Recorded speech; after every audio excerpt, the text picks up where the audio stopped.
Data analytics giant Palantir has been giving near instantaneous information to Ukrainians on the battlefield.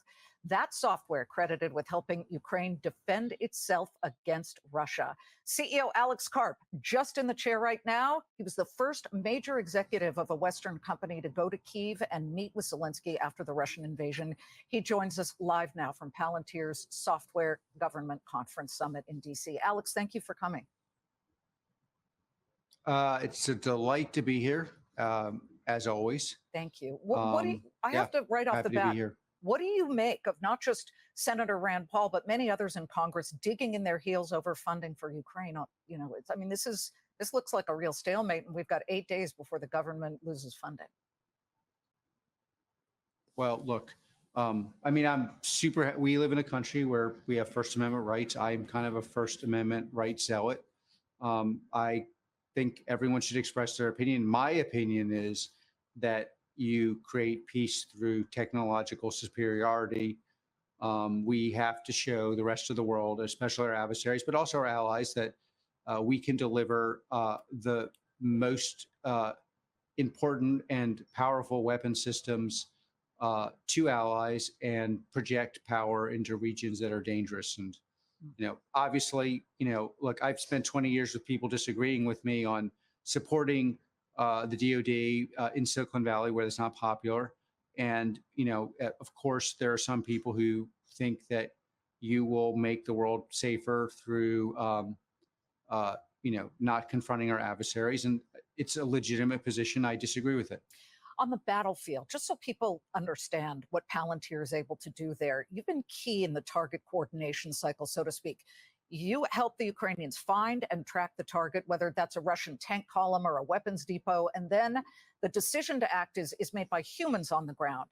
In days gone by, that cycle took hours. With Palantir's engagement, it takes, like 2 to 4 minutes.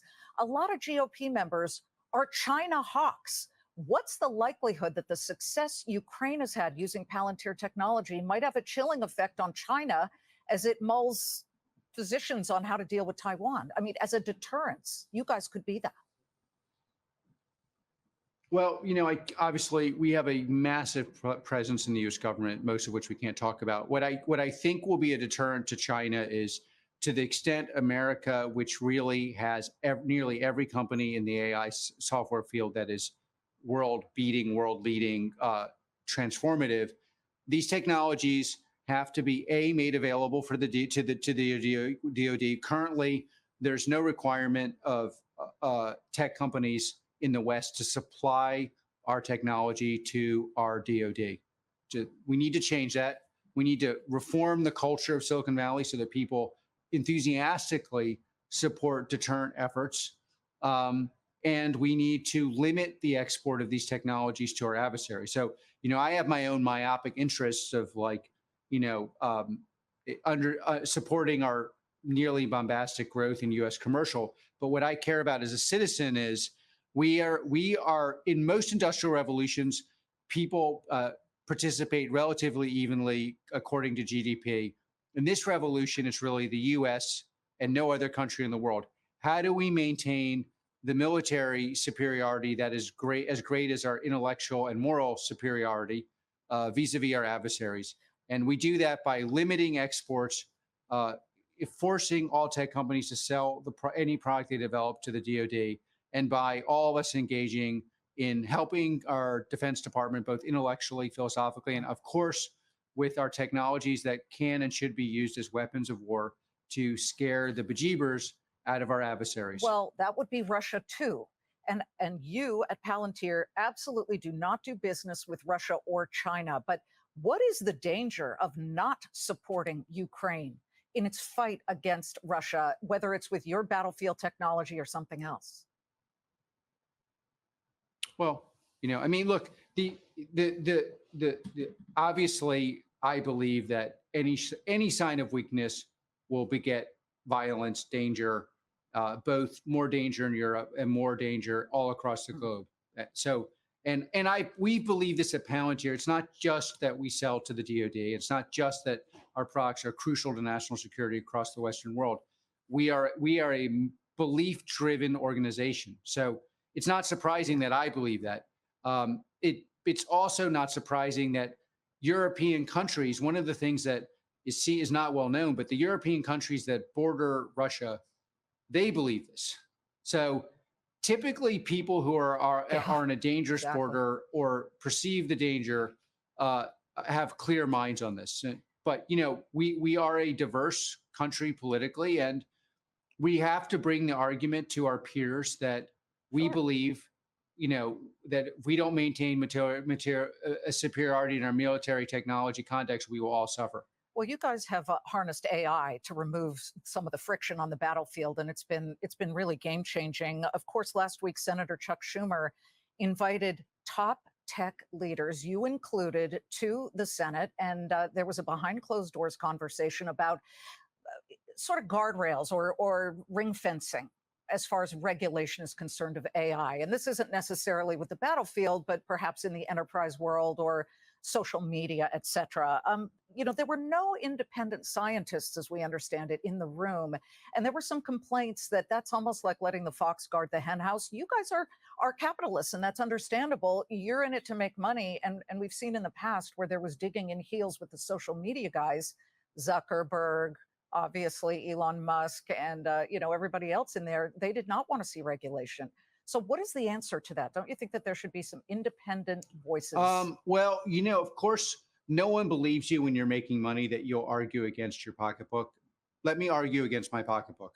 I think we do need regulation. We need regulation to prevent the risk to our civilization should AI become uncontrollable. We need some form of regulation to make sure that governance ensures the privacy of our data, for example, in healthcare context, that reduces abuses that include discrimination.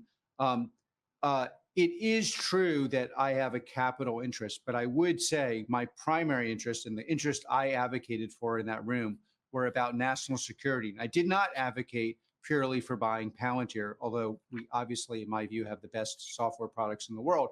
I advocated for more, well, we don't have to advocate. If it's true, that would be a legitimate pushback. But it's I advocated for reducing exports of our technology to adversarial countries, for requiring every enterprise in America to sell their technology to the DoD. So no more of this BS. I make a ton of money in America, but I can't somehow work with the DoD.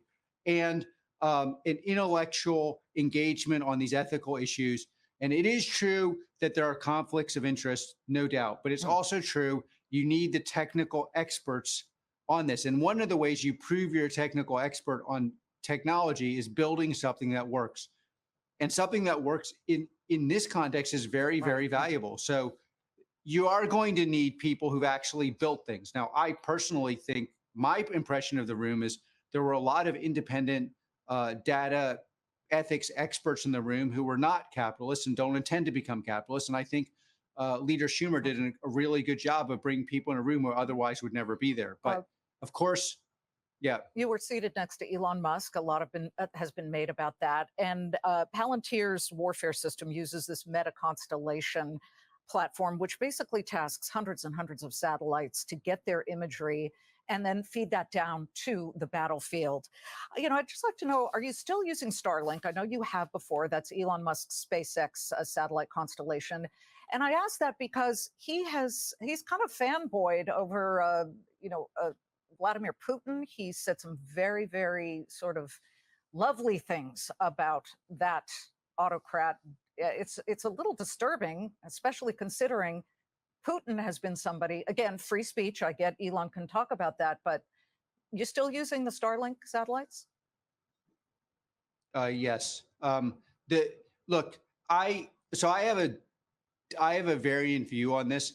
If you go to a surgeon, you don't agree with them, and they're the best surgeon, you still go to them. And I know Elon. I like him. I think he's a super important entrepreneur. We don't have to agree on everything. His products work. I am in the business of delivering. You could ask him, will you stop using Palantir because KARP is going to support Ukraine?